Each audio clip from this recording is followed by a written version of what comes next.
Bismillahirrahmanirrahim.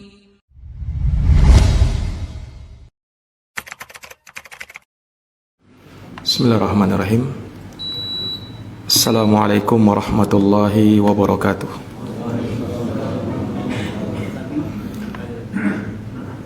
Alhamdulillahi rabbil alamin. Wabihi nasta'inu ala umuri dunya waddin. Asyhadu an la ilaha illallah wahdahu la syarika lah, ilahul awwalin wal akhirin.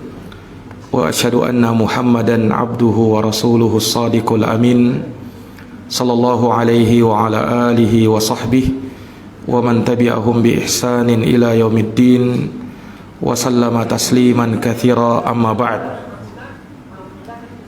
Allahumma la ilma lana illa ma 'allamtana innaka antal alimul hakim. Allahumma 'allimna ma yanfa'una wanfa'na bima 'allamtana wa zidna ilma ya karim.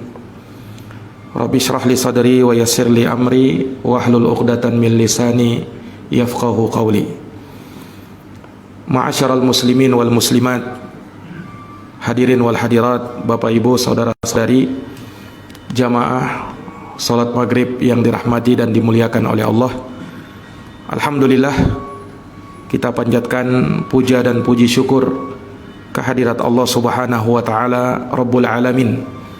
Atas berkat rahmat, taufik dan hidayahnya, kita dapat berkumpul di masjid yang mulia ini guna menjalankan kewajiban kita salat maghrib berjamaah, dan kita duduk bermajelis.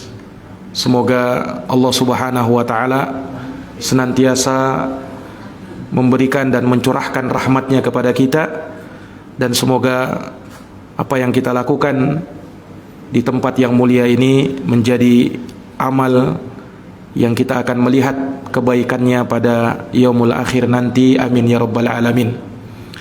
Salawat dan salam semoga senantiasa terlimpahkan kepada uswah dan qudwah kita, Nabiullah Muhammad sallallahu alaihi wasallam, kepada keluarga, para sahabat, serta orang-orang yang senantiasa meniti jalannya sampai hari kiamat.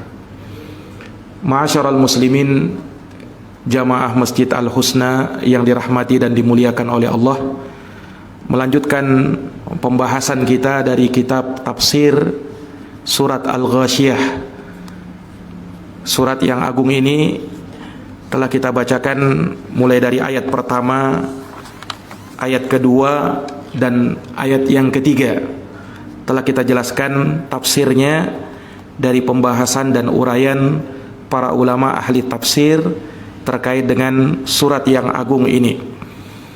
Dan yang terakhir kita singgung ayat yang mana Allah Subhanahu wa taala masih membicarakan tentang golongan pertama, mereka-mereka yang durhaka kepada Allah Subhanahu wa taala, mereka-mereka yang tertipu dengan amalnya, sehingga apa yang mereka lakukan, apa yang mereka usahakan sama sekali tidak memberikan manfaat apa-apa bagi mereka di hari akhir nanti. Maka Allah tegaskan di ayat yang ketiga, amilatun nasibah. Mereka beramal, mereka bekerja keras dan kepayahan untuk hal tersebut. Namun apa yang terjadi? Tasla naron hamiyah. Ternyata mereka masuk ke dalam neraka yang sangat panas. Apa sebabnya? Mengapa terjadi demikian? Telah kita jelaskan penjelasan para ulama terkait dengan ayat yang mulia ini, dan sebagian ulama menambahkan, orang ini tatkala di dunia dia beramal, namun amalannya tidak terangkat kepada Allah Subhanahu wa taala, alias tidak diterima. Sebab kenapa? Sebab dia beramal, mengerjakan amalan asal-asalan saja. asal melakukan amalan. Sehingga karena amalannya asal-asalan, maka hasilnya pun tidak memuaskan. Nah, dan dia tidak akan mendapatkan pahala di sisi Allah Subhanahu wa taala. Dan tentu kita maklumi bersama bahwa suatu pekerjaan kalau dikerjakan asal-asalan, maka tidak akan membuahkan apa-apa. Iya.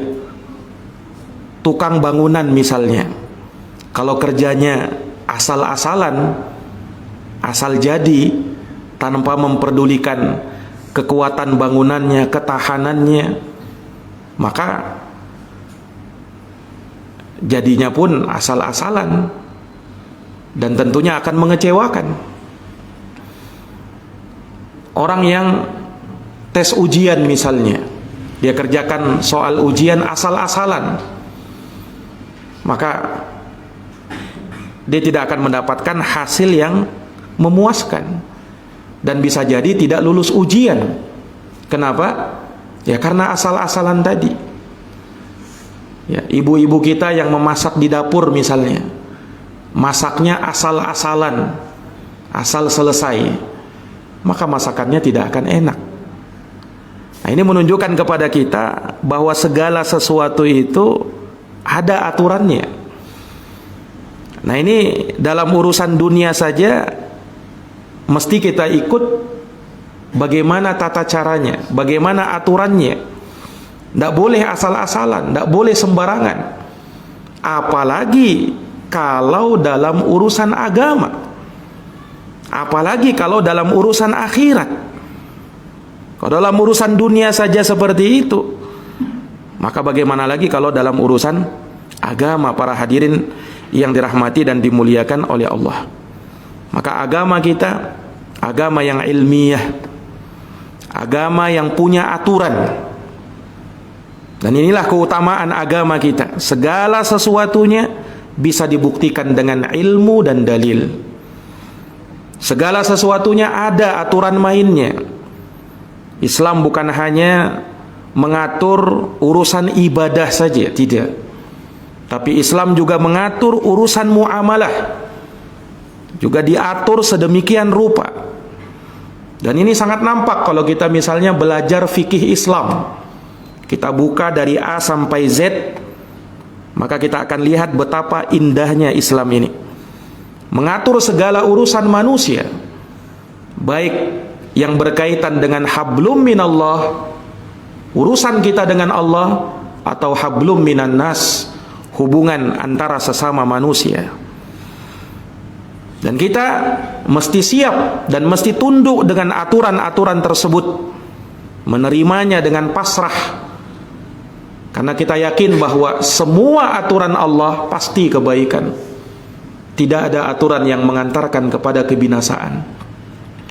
Allah Subhanahu wa taala berfirman, "Ya ayyuhalladzina amanu udkhulu fis-silmi kaffah." Wahai orang-orang yang beriman, masuklah kalian ke dalam Islam secara menyeluruh. Wala tattabi'u khutuwatis syaitan. Jangan kalian ikuti langkah-langkah syaitan. Innahu lakum aduwwum mubin. Sebab syaitan itu adalah musuh yang nyata bagi kalian. Para jamaah yang dirahmati dan dimuliakan oleh Allah, seseorang kalau beramal tidak sesuai aturan, maka dia akan gagal. Sama persis seperti orang yang bercocok tanam. Tidak sesuai dengan aturannya, asal-asalan, maka dia akan gagal panen. Ini jamaah sekalian. Nah, masalahnya kalau di dunia masih mungkin untuk kita perbaiki. Tapi kalau sudah mati, kalau sudah meninggal, tidak ada kesempatan untuk memperbaikinya. Karena kalau kita sudah mati, maka di sana, di alam sana, bukan waktu untuk beramal, waktu untuk menghitung amalan kita. Ini para jamaah yang dirahmati dan dimuliakan oleh Allah. Dengarkan firman Allah Subhanahu wa taala dalam surat Fatir ayat 36 sampai 37. Allah Subhanahu wa taala berfirman, "Walladzina kafaru," orang-orang kafir, "lahum naru jahannam Mereka akan mendapatkan neraka Jahannam. La yuqadha alaihim fayamutu. Mereka tidak dibinasakan dalam neraka Jahannam itu hingga mereka mati, tidak. Wa la yukhaffafu anhum min adabiha. Dan mereka tidak akan diringankan azab di dalam neraka itu. Kadzalika najzi kulla kafur. Maka demikianlah kata Allah, kami memberikan balasan kepada semua yang kafir. Kemudian Allah katakan, wahum yastarikhuna fiha, dan mereka berteriak di dalam neraka itu. Apa yang mereka serukan? Rabbana, wahai Tuhan kami, akhrijna na'mal salihan ghairal ladzi kunna na'mal. Keluarkan kami dari dalam neraka ini. Kami ingin beramal, wahai Tuhan kami, bukan seperti amal yang dulu kami kerjakan. Dia sadar bahwa dulu ketika dia beramal saat di dunia, amalnya sembarangan, amalnya asal-asalan, amalnya tidak benar. Maka dia menyesal. Bukan dia tidak beramal tatkala di dunia, beramal dia, tapi amalnya sembarangan, tidak dibangun di atas ilmu yang benar. Ini jamaah sekalian yang dirahmati oleh Allah. Tapi apakah seruan mereka itu dijawab oleh Allah? Tidak.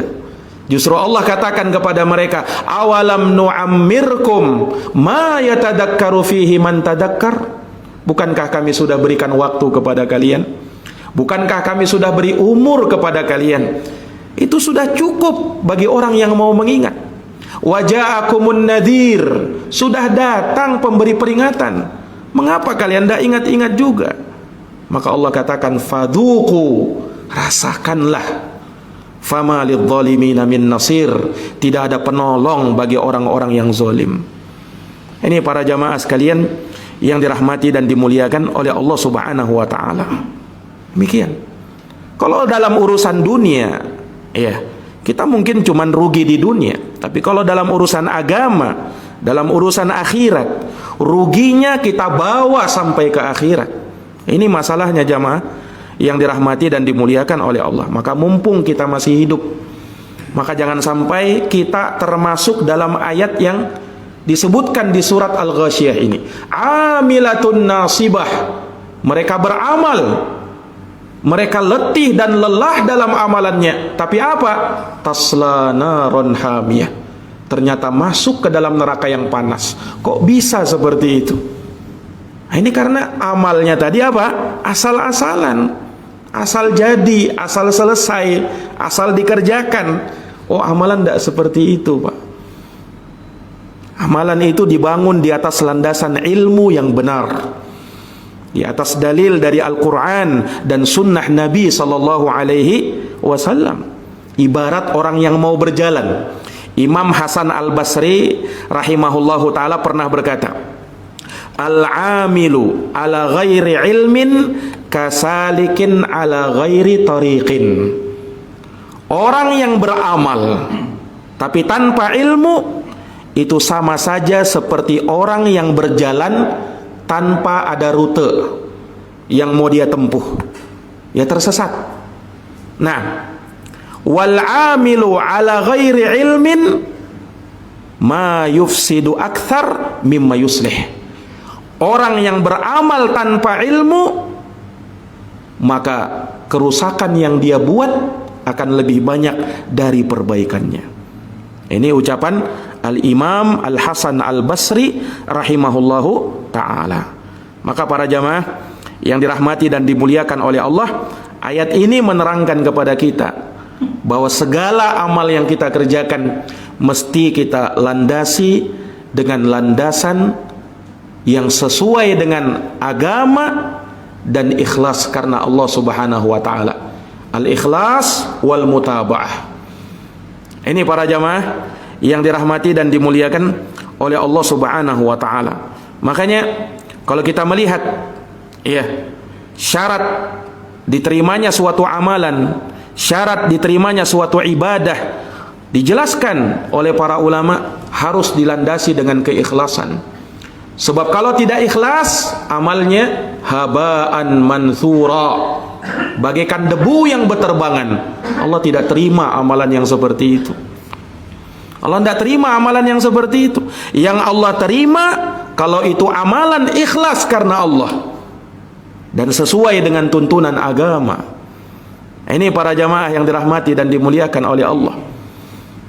Nah, kalau tercampur dengan kesyirikan, ketidakikhlasan, percuma amalan itu. Walaqad uhiya ilaika, sungguh telah diwahyukan kepada kamu wahai Muhammad, wa ilal ladina min qablik, dan kepada nabi-nabi sebelum kamu, la in asyraqtah, andaikan kamu berbuat syirik, la yahbatanna amaluk, akan terhapus seluruh amalmu, wala takunanna minal khasirin, dan kamu akan termasuk dari orang yang merugi. Ini menyebabkan amal ibadah kita tidak diterima oleh Allah. Demikian pula kata para ulama, sifat kemunafikan. Munafik itu lain di depan, lain di belakang. Lain yang dia tampakkan, lain pula yang dia sembunyikan. Nah, Rasulullah sallallahu alaihi wasallam pernah bersabda, akan datang seorang dari umatku, kata Nabi. Dia membawa pahala mislu jabal Tihamah, seperti gunung Tihamah pahalanya. Yani amal ibadah yang dia kerjakan. Tapi ternyata apa? Allah jadikan habaan mansura, bagaikan debu yang berterbangan. Kenapa? Karena kemunafikan yang ada di dalam dirinya. Disebutkan oleh Nabi sallallahu alaihi wasallam, ulaika qaumun idza khalau bimaharimillah intahakuha, ulaika humul munafiqun. Mereka ini, kata Rasul, kalau mereka bersendirian dalam keharaman-keharaman, mereka melanggarnya. Merekalah orang-orang munafikin. Allah tidak terima amal ibadahnya orang-orang munafikin. Ini para jamaah yang dirahmati dan dimuliakan oleh Allah Subhanahu wa taala. Makanya seseorang jangan tertipu dengan amal ibadah yang dia kerjakan. Jangan tertipu dengan amal ibadah yang dia kerjakan. Selalu pantau amal ibadah kita. Selalu kita merasa kurang dan kurang dengan ibadah yang kita kerjakan. Salat, Pak, yang kita kerjakan, oh ibadah yang sangat besar, ibadah yang sangat mulia. Nah, ini kita jalankan sesuai dengan tuntunan agama. Sallu kama ra'aitumuni usalli. Salatlah kamu, kata Nabi, sama seperti aku salat. Hadis sahih riwayat Imamul Bukhari. Nah, sebab kalau salatnya tidak sesuai dengan tuntunan Nabi, Allah tidak terima salat yang seperti itu. Makanya ada satu hadis yang cukup membuat bulu kuduk kita merinding, Pak, mendengarkannya. Rasul sallallahu alaihi wasallam pernah bersabda dalam hadis Abu Hurairah riwayat Imam Ibnu Abi Syaibah. Kata Nabi sallallahu alaihi wasallam, "Innar rajula la yusalli sittina sanah ma tuqbalu lahu salatun la'allahu yutimmu ruku wa la yutimmu sujud wa yutimmu sujud wa la yutimmu ruku." Sesungguhnya ada seseorang, kata Nabi. Ini kata Nabi, Pak, bukan kata saya. Kata Nabi sallallahu alaihi wasallam, sabdanya Nabi sallallahu alaihi wasallam, ada seseorang yang dia salat 60 tahun lamanya, tapi tidak ada satupun salatnya yang diterima oleh Allah Subhanahu wa taala. Jamaah sekalian, tidak ada satupun solatnya yang diterima oleh Allah. Kenapa? Nabi jelaskan, la'allahu yutimmur ruku' wa la yutimmus sujud. Karena orang ini dia tidak sempurna ruku' dan sujudnya. Dia tidak tumakninah dalam solatnya. Solat cuman asal-asalan. Nah, kalau solat asal-asalan masih diancam dalam Quran. Fawailul lil musallin. Celaka orang-orang yang solat. Alladzina hum an solatihim sahun, orang yang lalai dalam solatnya. Solat dia, bukan tak solat. Yang tak solat sudah jelas celakanya. Ini dia solat tapi masih lalai dalam solat. Alladzina hum yura'un, orang yang solat tapi mau pamer dengan amal ibadahnya. Ini jamaah sekalian yang dirahmati dan dimuliakan oleh Allah. Iya, ini solat, puasa yang kita kerjakan. Tidak lama lagi insyaallah ta'ala kita akan mendapati bulan suci Ramadan. Nah, puasa ini ibadah yang sangat luar biasa, dijadikan sebagai rukun Islam. Nggak usah kita berbicara puasa Ramadan, Pak. Puasa secara umum saja, puasa sunnah, pahalanya disebutkan oleh Nabi dalam hadis riwayat Bukhari dan Muslim. Kata Rasulullah sallallahu alaihi wasallam, "Ma min 'abdin yasumu yauman fi sabilillah." Tidak ada seseorang yang dia berpuasa satu hari saja di jalan Allah.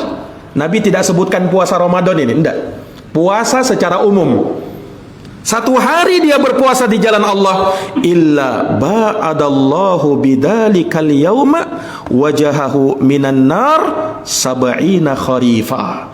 Melainkan Allah akan jauhkan wajahnya dari api neraka sepanjang 70 tahun perjalanan. Ini puasa secara umum. Nah, bagaimana lagi puasa Ramadan? Puasa sunnahnya aja begini. Bagaimana lagi dengan puasa Ramadan? Jamaah sekalian. Tapi ternyata ada orang, kata Nabi, berpuasa dia, tapi Allah tidak terima puasanya. Kata Rasulullah SAW dalam hadis yang lain, beliau bersabda, "Rubba sha'imin laisa lahu min siyamihi illal ju' wal atash." Betapa banyak orang yang berpuasa, kata Nabi, tapi dia tidak dapatkan pahala puasanya, melainkan hanya sekedar menahan lapar dan haus. Pahalanya kemana? Allah tidak terima. Ini jamaah sekalian. Makanya ulama mengatakan, kita itu kalau dalam beramal jangan fokus dengan amalnya saja, tapi kita lihat apakah ini amal kita diterima oleh Allah atau tidak. Itu yang kita khawatirkan. Ini yang kita khawatirkan jamaah sekalian yang dirahmati dan dimuliakan oleh Allah. Nah, termasuk dari sifat orang yang beriman, dia selalu mengkhawatirkan amal soleh yang dia kerjakan.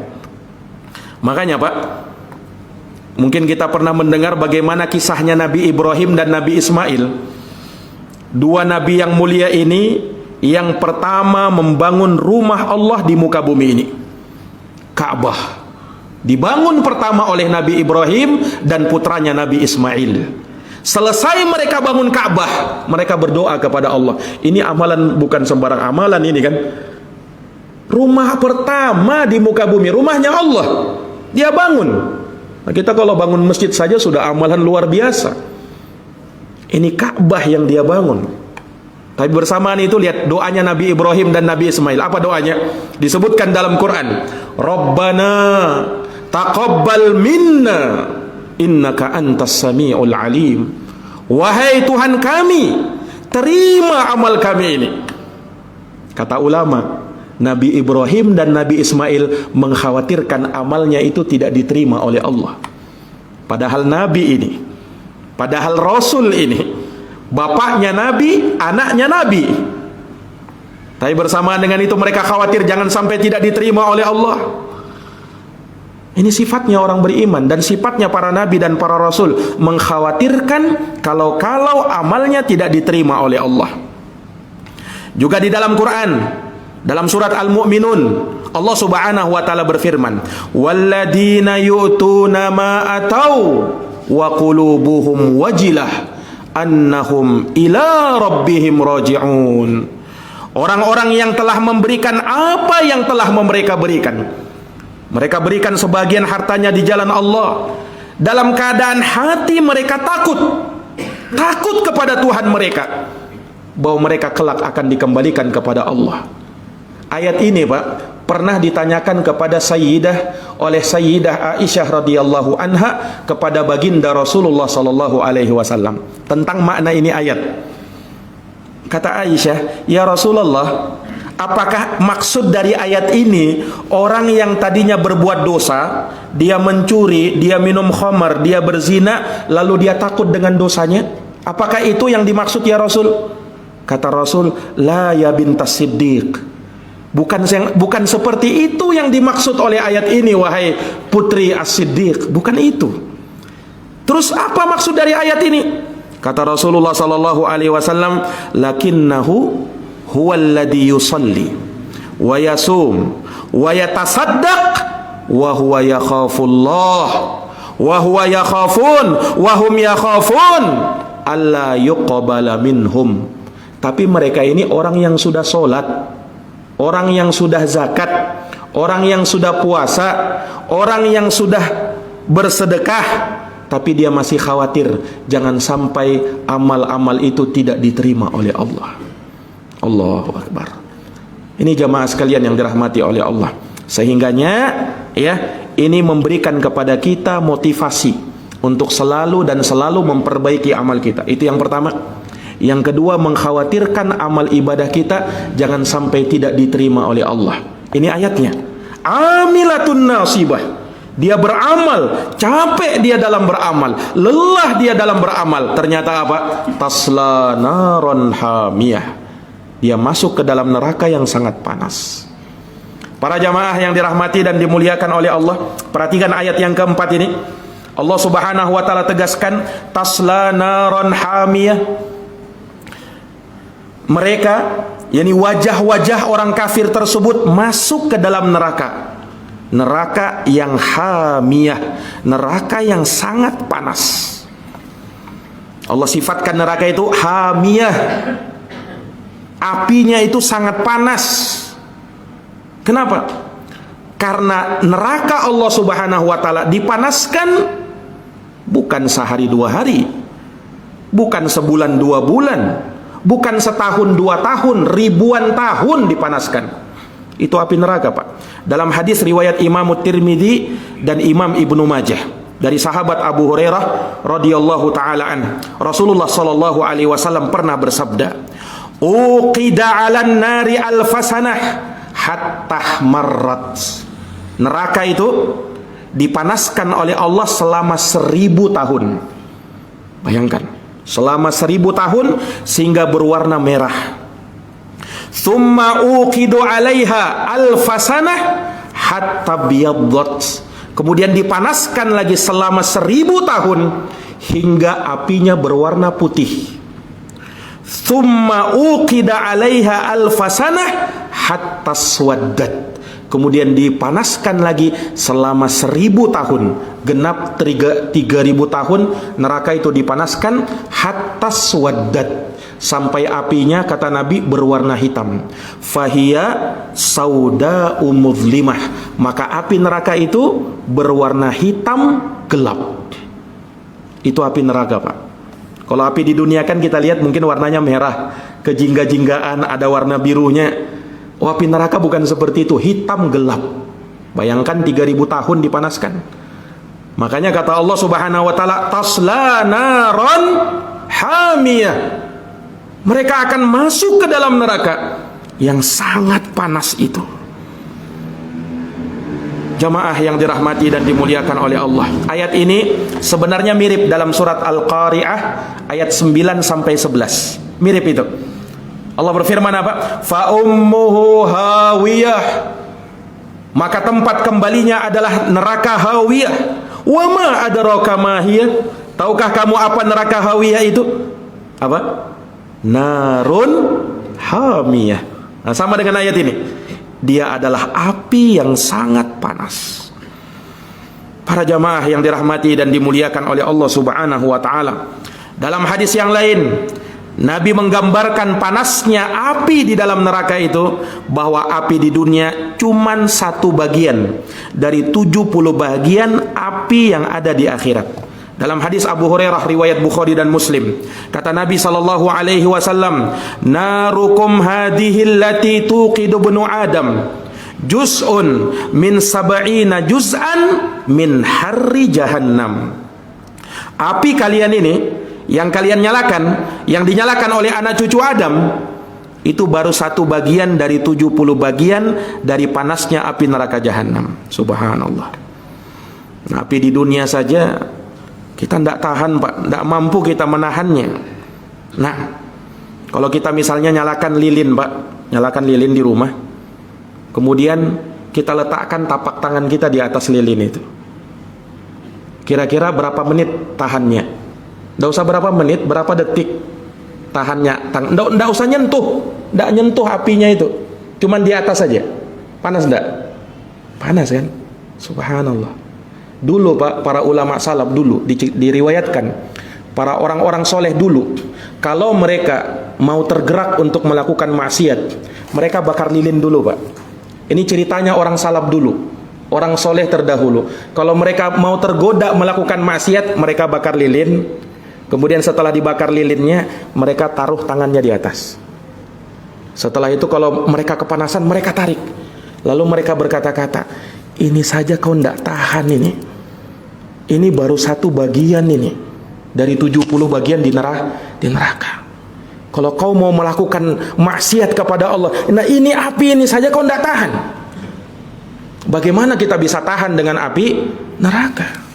Itu cara orang soleh terdahulu kalau hatinya mau tergerak melakukan maksiat. Subhanallah. Karena mereka selalu mengingat panasnya api neraka itu, bukan main-main. Ini para jamaah yang dirahmati dan dimuliakan oleh Allah Subhanahu wa taala. Nah, ngerinya lagi, lihat dalam Al-Qur'an, neraka itu kata Allah Subhanahu wa taala, alaihim narun mu'sadah. Di neraka itu apinya ditutup rapat oleh Allah. Jadi kalau di neraka itu jangan kira ada ventilasinya bisa bernapas orang, enggak. Ditutup rapat sama Allah. Nah, kita ini jangankan itu, Pak ya, di ruangan aja kita. Nah, kadang ada ventilasinya masih kepanasan kita, berkeringat kita sampai. Apalagi kalau misalnya ventilasinya tertutup, ndak ada kipas, ndak ada angin, ndak ada AC. Oh, bagaimana rasanya itu ya kan, pengap rasanya.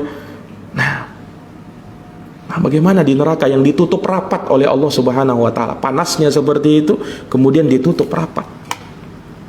Ini para jamaah yang dirahmati dan dimuliakan oleh Allah Subhanahu wa taala. Disebutkan di dalam ayat yang lain, neraka itu terlihat seakan marah dia kepada calon-calon penghuninya. Disebutkan dalam Quran, Pak, di surat Al-Furqan ayat 12. Allah berfirman, "Idza ra'athum mim makanin ba'id sami'u laha taghayyudhan wa zafira." Dan apabila neraka itu melihat calon-calon penghuninya, dia lihat dari arah yang jauh, dari tempat yang jauh, belum masuk dia, tapi neraka sudah melihatnya. Neraka ini makhluk Allah. Neraka sudah melihatnya. Sami'u laha taghayyudhan wa zafira. Maka penghuni neraka, calon penghuni neraka, mendengar suaranya yang bergemuruh karena marahnya neraka itu melihat calon-calon penghuninya. Dalam ayat yang lain di surat Al-Mulk ayat 7 sampai 8, Allah berfirman, "Idza ulqu fiha." Apabila mereka penghuni neraka dilemparkan ke dalam neraka, sami'u laha, maka mereka mendengarkan suara di dalam neraka. Syahiqaw wa hiya tafur. Bagaimana suaranya? Suara neraka yang sangat mengerikan, dan dia sangat membara tatkala itu. Takadu tamayyazu minal ghaidh. Hampir-hampir neraka itu meledak karena marahnya dia. Ini jamaah sekalian yang dirahmati dan dimuliakan oleh Allah. Ayat-ayat memang di awal-awal ini di surat Al-Ghasyiyah, ini ayat-ayat yang sangat mengerikan, Pak. Nah, ini kita belum berbicara tentang minuman dan makanan penghuni neraka. Disebutkan di ayat yang kelima, minuman penghuni neraka. Di ayat yang keenam, makanan penghuni neraka. Baru setelahnya di ayat yang berikutnya, ya, baru di situ dijelaskan lawannya. Orang yang nanti masuk ke dalam surga Allah Subhanahu wa taala. Nah, disitulah kita berbicara tentang surga. Memang Allah Subhanahu wa taala membawakan ayat-ayatnya itu sesuai, Pak. Ketika disebutkan neraka, jangan kita, oh ini Ustadz ini neraka terus dibahasnya, nah, ada yang lain kayaknya dibahasnya. Nah, ini sesuai dengan ayat ini. Nah, nanti baru setelahnya kita bicarakan tentang masalah surga. Dan memang seperti itu. Ketika datang ayat tentang surga, maka berikutnya akan datang ayat tentang neraka. Ketika disebutkan ayat tentang neraka, nanti akan disebutkan ayat tentang surga. Berpasangan dia. Kenapa? Supaya kita jangan berat sebelah. Nah, kalau kita ingat neraka, sangat mengerikan, takut kita, ya kan? Nah, tapi jangan kelewatan terusnya takutnya, akhirnya tidak ada harapannya. Nah, perlu ingat juga surga. Surga itu, negeri kenikmatan luar biasa. Muncul apa dari situ? Muncul harapan. Manusia itu harus imbang antara takut dan harapan kepada Allah. Ini para jamaah yang dirahmati dan dimuliakan oleh Allah Subhanahu wa taala. Iya, tasla naron hamiyah. Mereka masuk ke dalam neraka. Wajah-wajah mereka dibakar di dalam neraka. Neraka yang sangat panas. Karena nerakanya seperti itu, makanannya, minumannya bukan makanan dan minuman yang enak tentunya. Lihat Pak, dalam ayat yang berikutnya, ayat yang kelima, tusqa min ainin aniyah. Mereka akan diberikan minum dengan sumber mata air yang sangat panas. Namanya di neraka, jangan harap ada minuman dingin di sana. Neraka ini. Nah, para jamaah yang dirahmati oleh Allah. Nah, kenapa mereka pengen minum? Penghuni neraka ini pengen minum. Disebutkan oleh para ulama, mereka pengen minum karena panasnya di neraka itu. Dan sebelumnya mereka sudah dapatkan kepanasan ketika mereka dikumpulkan di padang mahsyar, ya kan? Dalam keadaan yang kepayahan, matahari didekatkan sejarak 1 mil, mereka berkeringatan.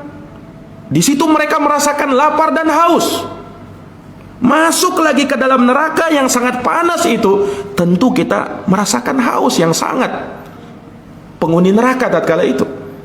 Jamaah yang dirahmati dan dimuliakan oleh Allah. Nah, kita ya, tidak usah kalau di dunia saja kita rasa panas misalnya.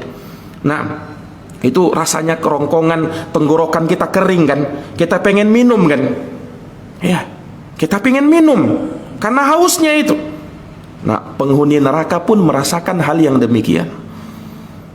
Mereka kepanasan, mereka pengen minum, sehingga mereka berteriak minta minum di dalam neraka itu. Ini satu. Dan yang kedua yang juga disebutkan oleh para ulama, kenapa sampai mereka minum, mereka minta minuman di dalam neraka? Karena mereka sebelumnya diberi makan, ya, dengan makanan yang nyangkut di kerongkongan mereka. Nyangkut di kerongkongan mereka. Nah, nanti akan datang lagi di ayat berikutnya, laisa lahum ta'amun illa min dhari'. Tidak ada bagi mereka makanan kecuali dari duri. Itu makanannya penghuni neraka.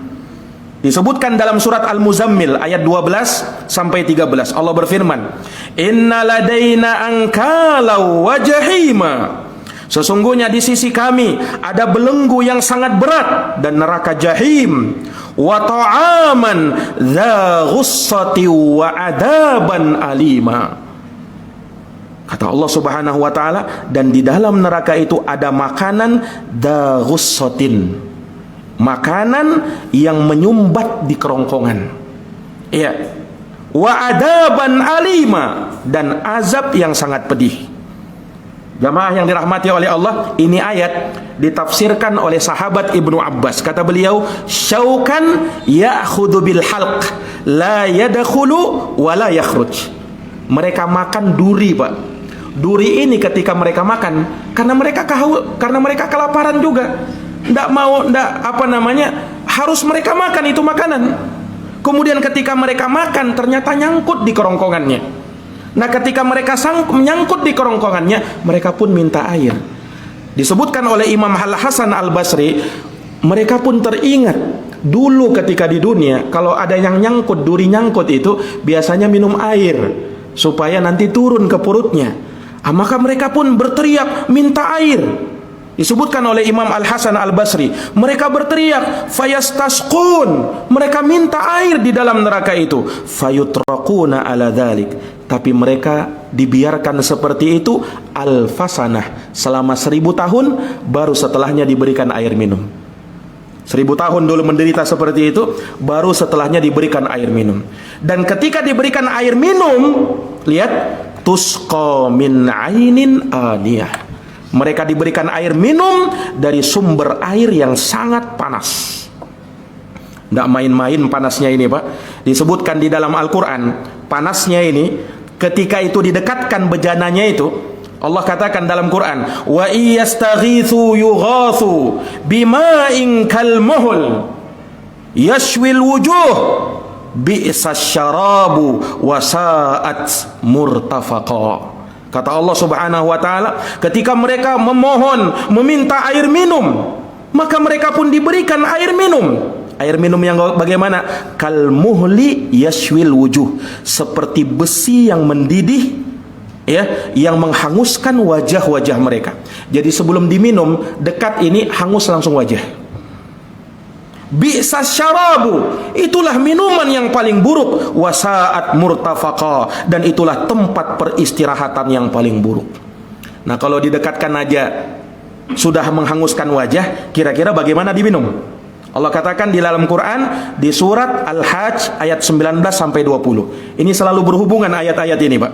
Kata Allah Subhanahu wa taala, "Falladzina kafaru", orang-orang kafir, kata Allah, "qutti'at lahum thiyabum min nar", maka akan dibuatkan bagi mereka pakaian dari api neraka, yusabbu min fawqi ru'usihim, lalu dituangkan dari atas kepala mereka al-hamim, air yang mendidih, yusharu bihi ma fi butunihim wal julud, yang membuat hancur luluh apa yang ada di perut dan kulitnya. Di surat Muhammad ayat 15 Allah berfirman, wasuqu ma'an hamiman faqatta'a am'a'ahum, mereka diberikan minum dengan air yang mendidih, kemudian tercabik-cabiklah usus-usus mereka. Nauzubillahi min dzalik. Para jamaah yang dirahmati dan dimuliakan oleh Allah Subhanahu wa taala, kita berlindung kepada Allah Subhanahu wa taala dari siksa api neraka.